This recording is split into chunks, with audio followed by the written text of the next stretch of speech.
ওসমান হাদি এক ধরনের ভাইরাল তারকা, যেমন হিরো আলম, শুধু সোশ্যাল মিডিয়ার খ্যাতি আর নাটকের মধ্যে সীমাবদ্ধ। এমনটাই বলেছেন সাবেক এনসিপি নেত্রী নীলা ইসরাফিল। নীলা একজন শহীদকে ভাইরাল তারকা বলা এটা অজ্ঞতা নয়, ইচ্ছাকৃত অসম্মান।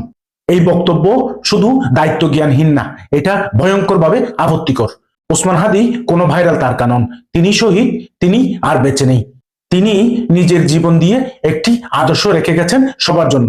তাকে হিরো আলমের সাথে তুলনা করা মানে একজন শহীদের আত্মত্যাগকে তুচ্ছ করা। এটা শুধু ওসমান হাদির প্রতি অসম্মান নয়, এটা সেই লক্ষ লক্ষ মানুষের মুখে চপেটাঘাত যারা তাকে ভালোবাসে, যারা তাকে শহীদ হিসেবে হৃদয়ে ধারণ করে। রাজনীতিতে মতভেদ হতে পারে, কিন্তু শহীদের মর্যাদা নিয়ে খেলতে নেই। শহীদকে সম্মান করুন, জনগণের আবেগ নিয়ে রাজনীতি করবেন না।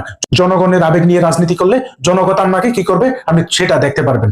স্পষ্টভাবে আমি আপনাকে বলে দিতে চাই, আপনি নীলা ইসরাফিল যদি আমার ভিডিওটি দেখে থাকেন, অথবা নীলা ইসরাফিল সংশ্লিষ্ট কেউ যদি এই ভিডিওটি দেখেন, তাকে অবশ্যই দেখাবেন যাতে তিনি সবার কাছে ক্ষমা প্রার্থনা করেন, নয়তো বাংলাদেশের জনগণ তাকে ছেড়ে দিবেন বলে আমি বিশ্বাস করি না। শহীদদের অসম্মান মানে আমাদের সবার অসম্মান। প্রতিবাদ জানান এবং ভিডিওটি শেয়ার করুন।